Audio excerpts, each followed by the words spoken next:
નમસ્તે વિદ્યાર્થી મિત્રો, આજે આપણે ધોરણ 11 કોમર્સ વિષય આંકડાશાસ્ત્ર ચેપ્ટર નંબર 3 મધ્યવર્તી સ્થિતિના માપ. હવેમાં આજે આપણે ઉદાહરણ નંબર 28 નો અભ્યાસ કરીશું. લોકલ બસમાં પ્રવાસ કરતા 50 મુસાફરોનો માસિક ખર્ચ પ્રવાસ ખર્ચ રૂપિયામાં નીચેની માહિતીને નીચેની કોષ્ટકમાં દર્શાવેલ છે. માસિક પ્રવાસ ખર્ચ આપ્યો છે આપણને 350 થી 500 નો જો ખર્ચ થતો હોય તેવા મુસાફરોની સંખ્યા કેટલી છે? 7. પછી 500 થી 650 થતો હોય એવા મુસાફરો સંખ્યા 13. 650 થી 800 થતો હોય એવા 16. 800 થી 950 થતા હોય તેવા મુસાફરોની સંખ્યા છે 9. અને 950 અને તેથી વધુ થતા હોય એવા મુસાફરોની સંખ્યા છે 5. હવે તેના પરથી અમુક કન્ડિશન આપી છે કે વચ્ચેના 50% મુસાફરોના પ્રવાસ ખર્ચની સીમાઓ મેળવો. કે વચ્ચેના 50% મેળવવો કે જે મિડલ જે વચ્ચેના ક્લાસમાં આવતા હોય તેવા. તો Q1 અને Q3 ટૂંકમાં શોધીશું, એની વચ્ચેની આવશે તે સરેરાશને ટૂંકમાં આપણે ધ્યાનમાં લઈશું. ત્યારબાદ આપણો બીજો સૌથી વધુ ખર્ચ કરતા 15% મુસાફરોમાં ન્યૂનતમ ખર્ચ કેટલો થશે? સૌથી વધુ એટલે આ બાજુમાં 15% મુસાફરોનો ન્યૂનતમ ખર્ચ એટલે ઓછામાં ઓછો ખર્ચ કેટલો થશે. અને બીજું આપ્યું છે કે સૌથી ઓછો ખર્ચ કરતા 10% મુસાફરોનો મહત્તમ ખર્ચ કેટલો, વધુમાં વધુ ખર્ચ કેટલો તે મેળવો. હવે આપણે સૌપ્રથમ પહેલા 50% મુસાફરોની જે સંખ્યા આપી એમાં સૌપ્રથમ મેળવવા માટે આપણે સૌપ્રથમ CF સંચય આવૃત્તિ મેળવવી પડે. તો કોષ્ટકમાં દર્શાવેલ 2 કોલમ તેની તે દર્શાવી દેવાની. ત્રીજી કોલમ ઉમેરવાની થશે સંચય આવૃત્તિ. હવે પહેલા સૌપ્રથમ 50% વાત કરીએ છીએ એટલે આપણે સૌપ્રથમ શું મેળવીશું? Q1 અને Q2 એટલે વચ્ચેની, કારણ કે 50% એટલે કિંમત હોય તો આપણે ચતુર્થક હોય ને 4 ભાગ પડે, બરોબર? તો અહીંયા Q1 હોય, અહીંયા Q3 હોય, તો આ બંને કિંમત મેળવીને વચ્ચેની કિંમત આપણને 50% મળે. આ 25% હોય ને આ 25% મળશે. તો સૌપ્રથમ આપણે Q1 મેળવીશું. Q1 મેળવવા માટે આપણે સૂત્ર પ્રમાણે પેલું Q1 નો વર્ગ એટલે n ના છેદમાં 4 અવલોકનનો વર્ગ. હવે અવલોકનનો વર્ગ એ તેમાં ચતુર્થક છે એટલે 4, દશાંશક હોય તો 10, શતાંશક હોય તો 100. n કેટલા છે તો આપણે f નો ટોટલ કરીશું તો પણ મળશે, અને સંચય આવૃત્તિમાં છેલ્લી કોલમ હોય તે આપણો કુલ ટોટલ હોય. n બરાબર 50. 50 ભાગ્યા 4 એટલે આવશે 12.5. હવે 12.5 નો સમાવેશ કઈ કોલમમાં થશે તે જોવાનું છે. સૌપ્રથમ આપણે 7માં નો થાય, શેમાં થશે? 20માં થશે. તો 20માં થાય તો આપણને ખબર છે કે કઈ આપણે CF કેટલા લેશું? 7. L કેટલા લેશું? 500. F કેટલા લેશું? 13. અને જે આપણે વર્ગ લંબાઈ છે તે જોઈશું. 150 ની આપણને વર્ગ લંબાઈ છે એટલે C બરાબર 150. એટલી કોલમ આપણે લીધી. ત્યારબાદ આપણે સૂત્ર Q1 બરાબર L પ્લસ L ના છેદમાં 4 માઇનસ CF છેદમાં F ગુણ્યા C. L બરાબર 500 આપણે, ત્યારબાદ L ના છેદમાં CF એટલે 12.5 માઇનસ CF એટલે 7, C એટલે 150 અને F એટલે 13. સૌપ્રથમ આપણે બાદબાકી કરશું. 12.5 માઇનસ 7 એટલે આવશે 5.5. બાકીની કોલમ છે તે જગ્યાએ સ્થાન ઉપર રહેવા દઈશું, ખાલી બાદબાકી કરશું. બાદબાકી થઈ ગયા પછી આ બંને કિંમતનો શું થશે? ગુણાકાર. 5.5 અને 150 નો ગુણાકાર કરો એટલે આવશે 825. 825 ભાગ્યા 13. 825 ભાગ્યા 13 કરશો એટલે આવશે 63.4615. 500 ને વત્તા આપણે 63.4615 કરશું એટલે આવશે 563.4615. તો બે અંકને ધ્યાનમાં લઈએ એટલે 563.46, કારણ કે ત્રીજો અંક છે આપણે 15 એટલે 1 આપેલો છે એટલે 5 થી કેવો છે? નાનો છે એટલા માટે.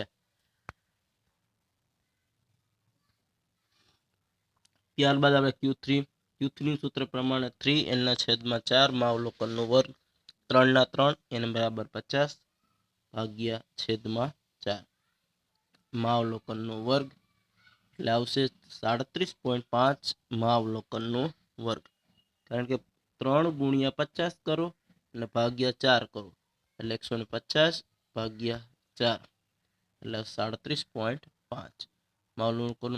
37.5 નો સમાવેશ શેમાં થશે આપણે જોશું, શેમાં થશે 45માં.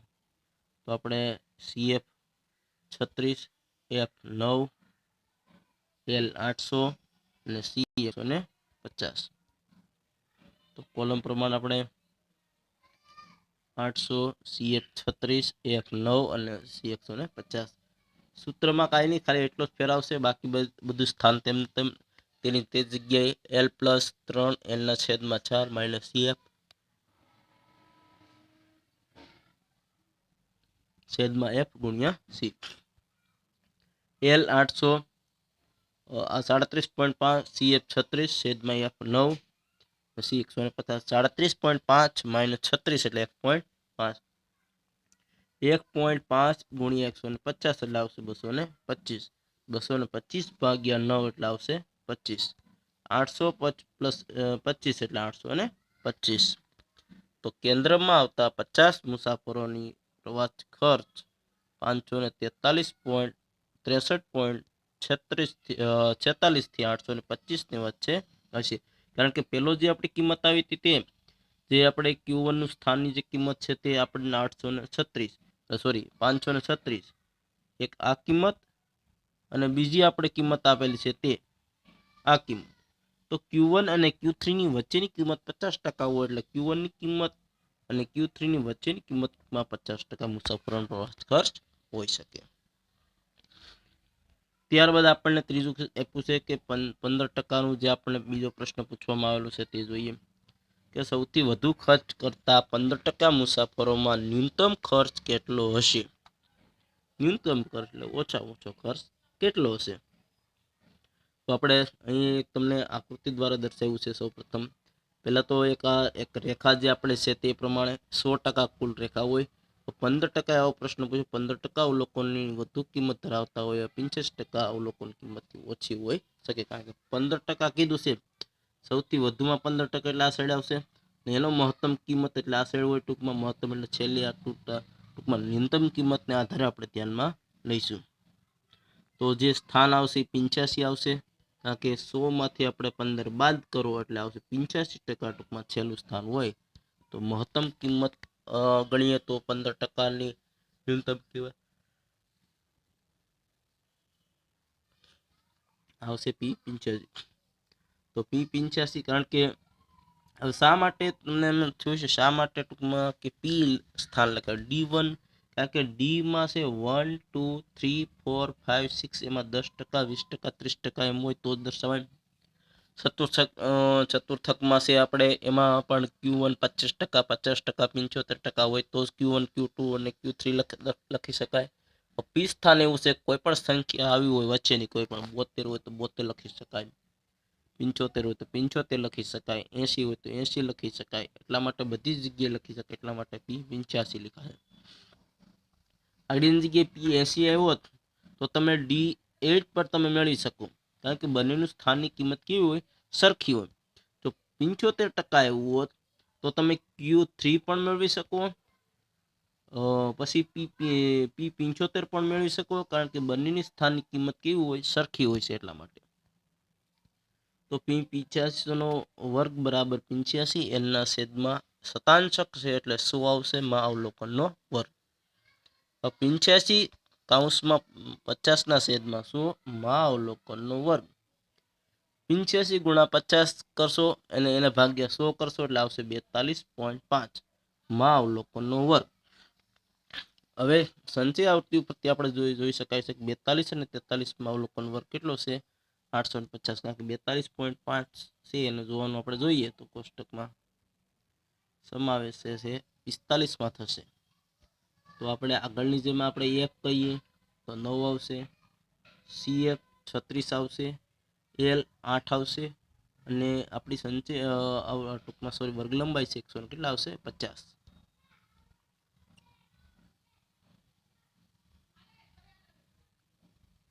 અહીં દર્શાવવામાં આવેલું છે F35 F9 અને C150 85L પ્લસ 85L ના છેદમાં 100 માઇનસ CF છેદમાં F ગુણ્યા C. L આપણો 800 આપેલા છે, આ સ્થાન ઉપર 42.5, CF 36 અને F 9 અને C 150. તો વિદ્યાર્થી મિત્રો સૂત્ર આપણને આવડી જાય તો બધા દાખલા સાવ સહેલા છે, ગણતરી બધાની સરખી છે. સ્ટેપ બાય સ્ટેપ આપણે કિંમત મૂકતી જવાની. સૌ પ્રથમ L ની મૂકવાની, ત્યારબાદ આ જે 85L ના છેદમાં 100 ની આપી છે તે, ત્યારબાદ CF ની મૂકશું, નીચે આપણે ટૂંકમાં એક ડેશ કરી અને નીચે લખશું 9 જે આપણે વર્ગ આવૃત્તિ છે તે, ત્યારબાદ આપણે વર્ગ લંબાઈ છે સાઈડમાં જે આપણે ગુણાકાર કરીને દર્શાવશું. એટલું થઈ ગયા પછી સૌ પ્રથમ તમારે શું કરવાનું કે 800 પ્લસ 42.5 માઇનસ 36 છે એની સૌ પ્રથમ આપણે બાદ બાકી કરવાની થશે 9 ગુણ્યા 150. તો સૌ પ્રથમ જે કિંમત તમારી 42.5 છે એની બાદ બાકી કરવાની થશે એટલે 6.5 બાદ બાકી થઈ ગયા. ત્યારબાદ આપણે ગુણાકાર. હવે 800 જે છે એને આપણે કોઈ વસ્તુમાં અત્યારે સરવાળો પ્લસ કરશું નહીં. સૌ પ્રથમ 42.5 માઇનસ 36 એટલે 6.5 ગુણ્યા 150 કરશું એટલે 975 ભાગ્યા 9, 975 ભાગ્યા 9 કરો એટલે 108.33, 800 પ્લસ 108.33 એટલે આવશે 908.33. 908.33 આ સૌથી વધુ પ્રવાસ ખર્ચ ધરાવતા 15% મુસાફરોમાં ન્યૂનતમ ખર્ચ કેટલો આવશે 908.33. કારણ કે છેલ્લે જે આપણે કીધું છે સૌથી વધુ ખર્ચ ધરાવતા હોય, વધુ એટલે હાઈએસ્ટ દાખલા કે 10,000 ખર્ચ કરતા હોય, 1,000 રૂપિયા કોઈ ખર્ચ કરતું હોય, લિમિટ દાખલા તરીકે 1,000 છે, હાઈએસ્ટમાં 1,000. તો એવા 15% મુસાફરોમાં જે 15% જે એમાં 800, 900 થી 1,000 ની વચ્ચે આવતા હોય તેમાં ન્યૂનતમ ખર્ચ ઓછામાં ઓછો ખર્ચ કેટલો છે તેમાં 908. એનો મતલબ કે 908 થી વધારે ખર્ચ હશે, 908 થી ઓછો ખર્ચ કોઈ મુસાફરનો ટૂંકમાં હશે નહીં. આ પ્રવાસ ટૂંકમાં વધુ ખર્ચ ગણતા વ્યક્તિમાં સમાવેશ થાય છે. તો 908.33 મુસાફરોનો ન્યૂનતમ ખર્ચ થાય છે. હવે ત્યારબાદ આપણને પૂછે કે છેલ્લો પ્રશ્ન આપણને એવો પૂછવામાં આવેલો હતો કે સૌથી ઓછો ખર્ચ કરતા 10% મુસાફરોમાં મહત્તમ ખર્ચ કેટલો છે. સૌથી ઓછો ખર્ચ, તો ઓછો એટલે 10% દાખલા તરીકે આ કરતા, એમાં મહત્તમ એટલે જે આ સ્થાન કે છે 10%. તો આપણે ત્યાં D1 પણ મેળવી શકો અને P10 પણ તમે મેળવી શકો, પરંતુ ત્યાં સ્થાન આપણે જોઈએ કે જે 10% આપણે વાત કરી છે તો આપણે ત્યાં તમે D1 મેળવો કે P10 મેળવો, બધી કિંમત ટૂંકમાં કેવી થશે.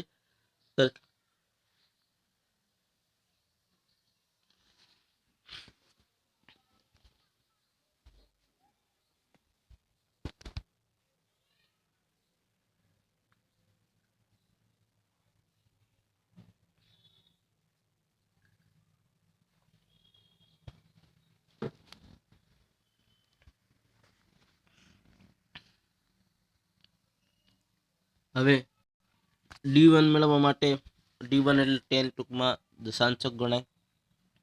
D1 નો વર્ગ બરાબર એના છેદમાં 10 માવલોકનનો વર્ગ, n એટલે 50 છે, 50 ના છેદમાં 10 માવલોકનનો વર્ગ, 50 ભાગ્યા 10 કરશો એટલે કેટલા આવશે 5. તો 5મા અવલોકનનો વર્ગ સમાવેશ એમાં થશે સંચય આવૃત્તિમાં. જોશું આપણે 5 નો સમાવેશ એમાં થશે 7 નો. હવે 7માં સમાવેશ થાય છે તો પહેલો પ્રશ્ન એ થાય કે આપણે CF શું લેશું. યાદ રાખવાનું વિદ્યાર્થી મિત્રો, જ્યારે પણ તમને સંચય આવૃત્તિમાં સમાવેશ ટૂંકમાં થતો હોય એનો ઉપરનો કોઈ વર્ગ આપણને આપેલ ન હોય ત્યારે આપણે CF કેટલો લેવાનો છે 0. યાદ રાખજો, જ્યારે પણ સમાસ ઉપર ન થાય ત્યારે આપણે CF ના સ્થાન ઉપર આપણે શું દર્શાવશું 0. F7L 350 અને આપણો જે વર્ગ લંબાઈ છે 150. તો આપણે દર્શાવશું અહીં સૌ પ્રથમ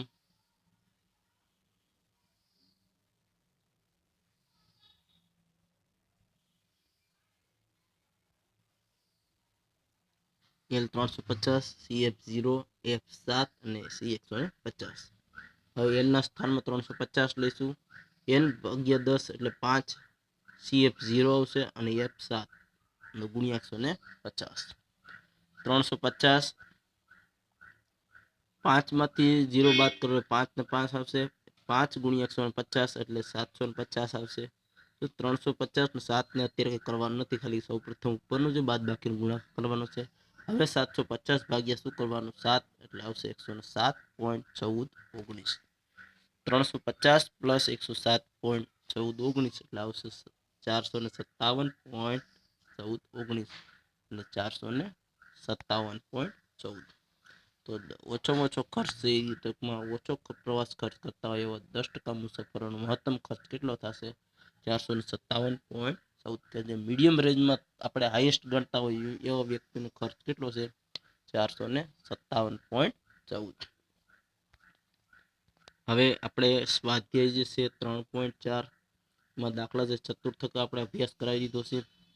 ત્યારબાદ આપણે બીજો દાખલો છે તેનો પણ તમને આપણે વાત કરી હતી આગળના લેક્ચરમાં ગણતરી કરવાની કે મધ્યસ્થ ગણાઈ ગયો. ત્યારબાદ આપણે Q3 D8 અને P62 જે 3 વસ્તુ મેળવવાની હતી તે આ ઉદાહરણ પ્રમાણે દાખલો ગણશો તો એ આવડી જશે. સહેલો દાખલો છે, વર્ગ લંબાઈ પણ સરખી છે બધી 100ની, એટલે સરળતાથી ગણી શકાય એવો દાખલો છે. ત્યારબાદ આપણે ત્રીજો દાખલો પણ તમને હોમવર્કમાં આપેલો હતો, બીજો અને ત્રીજો, કારણ કે મધ્યસ્થ મળી ગયો ત્યારબાદ તમને 3 વસ્તુ મેળવવાની કીધી. આ ઉદાહરણ આપણે દાખલા નંબર 4 છે કે જે 5 કે તેથી વધુ સંચય આવૃત્તિ વાળો દાખલો છે. થી વધુ પ્રકારનું સંચય આવૃત્તિ પરથી સૌપ્રથમ આપણે મૂળ આવૃત્તિ વિતરણ મેળવીશું. એમાં લખવાનું 5 કે તેથી વધુ એટલે 5 થી 10, 10 થી 15, 15 થી 20 આવી રીતના દર્શાવશું. પહેલી આવૃત્તિ 120 માંથી 170 બાદ કરશું એટલે આવશે 5. તો એવી સંખ્યા આપણે ટૂંકમાં 3 આવશે પહેલામાં. તો એ સંખ્યા આપણે લેતી જવાની, પછી 170 માંથી 6 બાદ કરવાના, પછી 106 માંથી 76, 76 માંથી 31 અને 31 માંથી 12, છેલ્લે સ્થાનમાં 12 ના 12 જ આવશે, 30 કે તેથી વધુ. બાકી સૌથી એમાં હવે આપણે વાત કરી છે કે સૌથી વધુ વેતન ધરાવતા 20% સૌથી વધુ વેતન ધરાવતા 20% કર્મચારીઓનું વેતન ન્યૂનતમ સીમા મેળવો એટલે કુલ વધુ 20% હોય એમાં, એટલે એનો મતલબ કે P80 મેળવો તો તમને જવાબ મળી જશે. ત્યારબાદ આપણને આપેલું છે કે 100 વિદ્યાર્થીને એક સમૂહ પાછળના માસિક ખર્ચની વિગત નીચેના કોષ્ટકમાં દર્શાવેલ છે. આ ખર્ચનો મધ્યસ્થ મેળવો. આ દાખલો પણ સાવ સહેલો છે, આમાં કોઈ વસ્તુ છે નહીં, આ ખુલ્લા છેડાવાળું છે. આવા દાખલા હોય ત્યારે આપણે મધ્યક ન મેળવી શકાય. યાદ રાખવાનું, આપણે જ્યારે મધ્યકના ગેરલાભ જોયા હતા ત્યારે આપણે વાત કરી હતી કે મધ્યક છે જ્યારે ખુલ્લા છેડાવાળું હોય તો આપણે એનો મધ્યક મેળવી શકતા નથી, પરંતુ આપણે મધ્યસ્થ મેળવી શકીએ. મધ્યસ્થ એવું માપ છે ખુલ્લા છેડા હોય તો પણ મેળવી શકાય, કારણ કે તેમાં એના જે વચ્ચેનો વર્ગ જે છે એમાં કોઈ એમનો સમાવેશ કરવામાં આવતો નથી, કારણ કે મધ્યસ્થ બને ત્યાં સુધી વચ્ચેની કિંમતમાં આવતો હોય છે. તો આ રીતના મધ્યસ્થ પ્રથમ મેળવવાનો દાખલો પણ સહેલો છે, 5મો દાખલો. છઠ્ઠા દાખલાની વાત કરીએ તો તેમાં થોડુંક તમારે આપણે જે ખ્યાલ હોય તો ચેપ્ટર નંબર 2માં આવૃત્તિ ચિહ્નવાળા દાખલા ગણતા, આવૃત્તિ ચિહ્ન દર્શાવો, આવી રીતના 1, 2, 3, 4 અને 5 આ રીતના કોષ્ટક દર્શાવવાના થતા એવા દાખલા આપણે આગળ ભણી ગયા છીએ ચેપ્ટર નંબર 2માં. તેવી રીતના દાખલો છે. સૌ પ્રથમ તમારે આના દ્વારા કોષ્ટકમાં પ્રથમ વર્ગ 1 આપણને આપી દીધો છે. પ્રથમ વર્ગ 1 થી 3 હોય તેવા સમાન વર્ગ લંબાઈ ધરાવતા સતત આવૃત્તિ વિતરણ અનિવાર્ય પ્રકારમાં ફેરવો અને આવૃત્તિ વિતરણ પરથી મધ્ય શોધો તમારા અગાઉના જવાબ સાથે સરખાવો. બે રીતે દાખલો ટૂંકમાં ગણી અને સરખાવવાનો છે. વર્ગ આપણો પહેલા 1 થી 3 છે, નાની સંખ્યા આપણે કેટલા છે 1 અને મોટા મોટી કેટલા છે 10, તો 1 થી 3, પછી 1, 2, 3, 4, 5 ને 6, 7, 8 ને 9, પછી 10, 11 ને 12 આ રીતના 4 વર્ગ બનાવવાના. અને 1 બાય 1 આપણે આવૃત્તિ છે આ 1 છે, 1નો સમાવેશ આમાં થાય, 10નો સમાવેશ આમાં થશે, 2નો સમાવેશ આમાં થશે. તો આવી રીતના એક આવૃત્તિ ચિહ્ન અહીંયા વર્ગો લખવાના, આવૃત્તિ ચિહ્ન દર્શાવવાની થશે. 2 લાઈન યાદ રાખજો, એક તો વર્ગ થશે પેલો, અહીંયા આવૃત્તિ ચિહ્ન,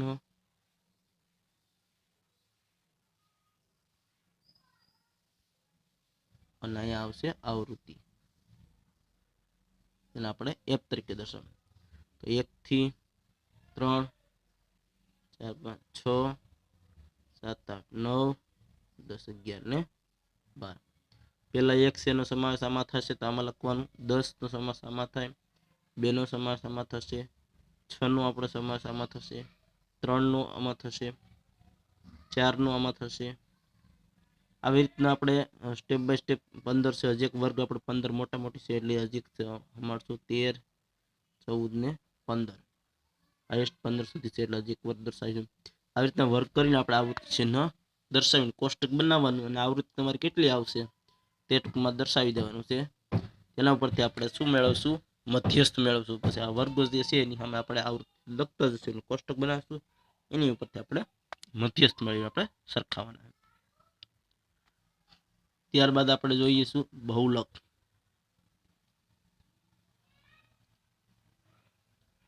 બહુલક મોડ જે તમે 10મા ધોરણમાં પણ શીખી ગયા છો.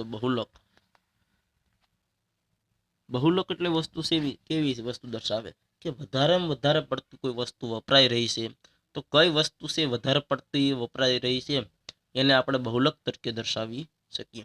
સિમ્પલ એક ઉદાહરણ આપું તો જે કોઈ બૂટ ચપ્પલ વેચતો હોય એ વ્યક્તિ છે કે દાખલા તરીકે 6 7 8 નંબરના બૂટનું ચપ્પલનું વેચાણ વધારે થતું હોય, તો તે વસ્તુનો જથ્થો તે વધારે પડતો રાખશે તો તે વસ્તુને શું કહેવામાં આવશે, બહુલક. જે વસ્તુ વારંવાર પુનરાવર્તિત થતી હોય, રિપીટ થતી હોય તેને આપણે બહુલક કહેવામાં આવે છે. એક તો વધુ વાર અને વધારે વાર રિપીટ થતી હોય અને તે સંખ્યા વારંવાર રિપીટ થતી હોય તેને બહુલક આપણે દર્શાવી દઈએ. તો મધ્યસ્થ સ્થિતિના માપ તરીકે આપણે મધ્યક અને મધ્યસ્થનો અગાઉ અભ્યાસ કર્યો છે. એક અન્ય માપ તરીકે હવે આપણે બહુલકનો અભ્યાસ કરીશું, જેનો વેપાર અને વાણિજ્યના ક્ષેત્રમાં વ્યાપક પ્રમાણમાં ઉપયોગ કરવામાં આવે છે. અર્થ જોઈએ. સૌપ્રથમ બહુલકનો અર્થ કે આપેલ માહિતીમાં ચલની સૌથી વધુ વખત પુનરાવર્તન થતી એટલે કે મહત્તમ આવૃત્તિ ધરાવતી કિંમતને બહુલક કહેવામાં આવે છે. તે સંજ્ઞાને એમઓ વડે દર્શાવવામાં આવે છે. યાદ રાખવાનું, વ્યાખ્યા એટલે આપેલ છે, વ્યાખ્યા છે અને અહીં શું છે, સંજ્ઞા આપવામાં આવેલ છે. ત્યારબાદ એના જોઈએ કે આ વ્યવહારમાં ઘણીવાર ઉપયોગમાં થતી હોય. દાખલા તરીકે વિધાન જુઓ કે શાળાના વિદ્યાર્થીઓનો સરેરાશ 3 ભાષાઓ આવડે છે. સરેરાશ 3 ભાષાઓ આવડે છે. તો 3 ભાષાઓ આવડતી હોય એનો મતલબ કે એનો ભાષાનું અમુક વિદ્યાર્થીઓ હોય ઇંગ્લિશ, ગુજરાતી અને હિન્દી ત્રણેય ભાષા લેંગ્વેજ આવડતી હોય છે. તો એ ટૂંકમાં બધા વ્યક્તિ કરતાં તે વ્યક્તિને ભાષાનું જ્ઞાન વધારે છે. બીજું, આપણા દેશમાં પુરુષોની સરેરાશ ઊંચાઈ 1.7 મીટર, કે સરેરાશ વ્યક્તિ એવો છે કે આપણા બધા પુરુષની લંબાઈ છે 1.7 મીટર હોય ટૂંકમાં, કે 1 મીટર ટૂંકમાં 3.25 ફૂટ થતી હોય છે.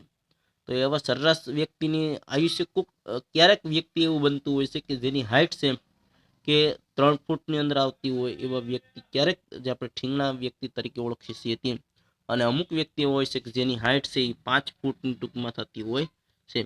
તો એવા વ્યક્તિ ટૂંકમાં અલગ અંદાજમાં હોય છે. ત્યારબાદ આપણે જોઈએ કે અમારી કંપનીનું સરેરાશ દૈનિક ઉત્પાદન 50 એકમો છે. સરેરાશ દૈનિક ઉત્પાદન જે વસ્તુનું એકમ થતું હોય તેનો ઉત્પાદનનો દર એકંદરે સમાન રહેતો હોય, તો એવા વ્યક્તિનું જે કારખાનામાં કામ કરતા હોય કે રોજનું વધારે 50 એકમોનું ઉત્પાદન ડેઈલી માટે થતું હોય છે. કે ટૂંકમાં વસ્તુ ચેર ખુરશી બનાવતી હોય તો રોજની 5000 ટૂંકમાં એકમો અથવા જે ઉત્પાદન કરતા હોય તો ડેઈલી માટે 5000 એકમનું ઉત્પાદન કરતા હોય છે. ત્યારબાદ કારખાનાના કારીગરોનો સરેરાશ 3 કલાક ઓવર ટાઈમ કરે છે. રોજનું વ્યક્તિ છે 3 કલાક ટૂંકમાં બેસતી કામ કરતી હોય કાયમના માટે, રોજની માટે. તો તેવા વ્યક્તિ આપણે જે બહુલક તરીકે આપણે ધ્યાનમાં લઈએ છીએ. તો અહીં સરેરાશની ગણતરીમાં સૌથી વધુ વખત આવતી કિંમતો કે પ્રથમ વિધાનમાં શાળાના મોટા ભાગના વિદ્યાર્થીઓને 3 ભાષા આવડે છે અને સૂચિત થાય છે, તેથી ત્યાં સરેરાશ તરીકે બહુલકનો ઉપયોગ થયો છે તેમ કહી શકાય છે. કારણ કે સરેરાશ 3 ભાષા આવડે એટલે એ સરેરાશ ટૂંકમાં બહુલક તરીકે ઓળખીએ છીએ. હવે બહુલકની ગણતરી કરતી અવર્ગીકૃત માહિતી અને અસતત આવૃત્તિ વિતરણ માટે સૌપ્રથમ આપણે એમાં જોઈએ કે આવા કિસ્સામાં બહુલકની કિંમત માત્ર નિરીક્ષણ મેળવવામાં આવે છે. આપેલા અવલોકનમાંથી મહત્તમ વખત પુનરાવર્તન પામતી અથવા મહત્તમ આવૃત્તિ ધરાવતી કિંમતને બહુલક તરીકે લેવામાં આવે છે. દાખલા તરીકે ઉદાહરણ આપેલ છે. ઉદાહરણ નંબર 29 એક બુક સ્ટોરમાં 15 વ્યક્તિઓએ ખરીદેલા પુસ્તકની સંખ્યાઓ નીચે આપેલી છે. 15 વ્યક્તિમાંથી આપણે જો 1 2 3 4 5 6 7 8 9 10 11 12 13 14 ને 15 વ્યક્તિએ પુસ્તક ખરીદેલા છે. હવે 15 વ્યક્તિમાંથી એક વ્યક્તિ એક પુસ્તક ખરીદ્યું, એકે કોઈ ખરીદ્યું નહીં, ખાલી ટૂંકમાં બુક સ્ટોરમાં જઈ અને આવતું રહ્યું. એકે 2 પુસ્તક ખરીદ્યા, ત્રીજાએ 2 ખરીદ્યા, ચોથાએ 3, પાંચમાએ 4, છઠ્ઠાએ 2, આવી રીતના ખરીદી કરી. તો અમુકને જો સરેરાશ આપણે જોઈએ તો આમાં કઈ કિંમતમાં વધારે વખત આવે છે, તો આપણે જોઈએ છીએ કે 2 નું સ્થાન છે એ વધારે વખત આવે. 2 કેટલી વાર આવશે? 1 2 3 4 5 6 અને 7. 2 સી કેટલી વાર આવે છે? 7 વાર. એનો મતલબ કે બહુલક આપણો કેટલો આવે છે? 7. કારણ કે વધારે વ્યક્તિ ટૂંકમાં રોજબરોજ 2 પુસ્તકનું વેચાણ થતું જોવા મળે છે. તો આપણે આપેલું છે, આપણે જોઈ શકીએ છીએ કે આપેલી કિંમતોમાં અવલોકનની કિંમતોમાં કિંમતનું 2 નું પુનરાવર્તન 7 વાર પુનરાવર્તન થાય છે, જે અન્ય કોઈ પણ કિંમતની પુનરાવર્તન સંખ્યા કરતાં વધુ ટૂંકમાં અન્ય કરતાં વધુ છે. તેથી આપણો બહુલક શું મળે? એમ બીજાની સરખામણી કરતાં વધુ છે.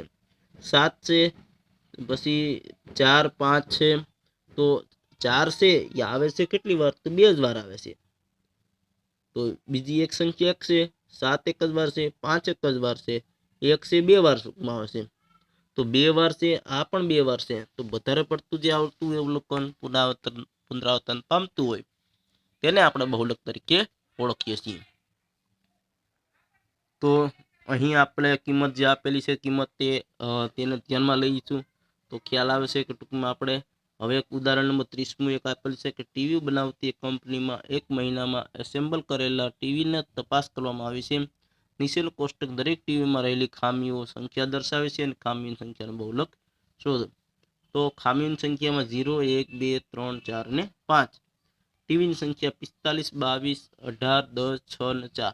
કેવા શું માંગે? પહેલા આપણે રકમના વ્યવસ્થિત સમજી લઈએ કે 45 ટીવી હતી એમાં કોઈ પ્રકારની ખામી આવેલી હતી નહીં. 22 ટીવી હતા એમાં એક કોઈ પણ ફોલ્ટ આવેલો હતો, અથવા સ્વિચનો દાખલા તરીકે બધામાં ફોલ્ટ હોય તેવું. 18 ટીવી એવા હતા એમાં 2 ખામી હતી, કોઈક વાયરમાં ખામી હતી, કોઈ સ્વિચના ખામી. 10 ટીવી એવા હતા એમાં 3 વસ્તુની ખામી હતી, કોઈ પણ અંદર કોઈ શેડામાં ખામી 3 વસ્તુ ઘેરી ગઈ. 6 ટીવી હતી એમાં 4 જગ્યાએ ખામી હતી, 4 ટીવી હતી એમાં 5 ખામી હતી. ડિસ્પ્લેની ખામી હોય, અવાજની કોઈ પ્રોબ્લેમ હોય તે હોય. તો અહીં વધારે પુનરાવર્ત થતી એવી સંખ્યાનો આપણે કહીએ કે ટૂંકમાં મોટી સંખ્યા આપણે જોઈએ તો 45 છે. તેનું સ્થાન શું છે? 0. તે બહુલક કહી શકાય નહીં, કારણ કે બહુલક છે એ વચ્ચેની તો મિડલ સરેરાશ કિંમત આવતી હોય અથવા વચ્ચે આવતી હોય તેવું માપ હોય. આવૃત્તિ વિતરણ નિરીક્ષણ કરતા એવું જણાય છે કે અવલોકનની 0 મહત્તમ આવૃત્તિ 45 છે, તેથી બહુલક MO બરાબર 0. આમ ટીવીની ખામીની સંખ્યાનો બહુલક 0 થશે. હવે જો આપ્યું છે આ દાખલામાં બહુલકનું મૂલ્ય બહુલકની વ્યાખ્યા મુજબ 0 મળે છે, પણ તે માહિતીના મધ્યવર્તી સ્થિતિના માપ તરીકે લઈ શકાય નહીં, કારણ કે બહુલકનું મૂલ્ય માહિતી શરૂઆતમાં આવે છે, શરૂઆતમાં ન હોય. કારણ કે સ્ટાર્ટિંગ જે વસ્તુ છે સરેરાશથી વચ્ચેની કિંમત ધરાવતું હોય તો આપણે બહુલક આપણને પ્રાપ્ત થઈ શકશે.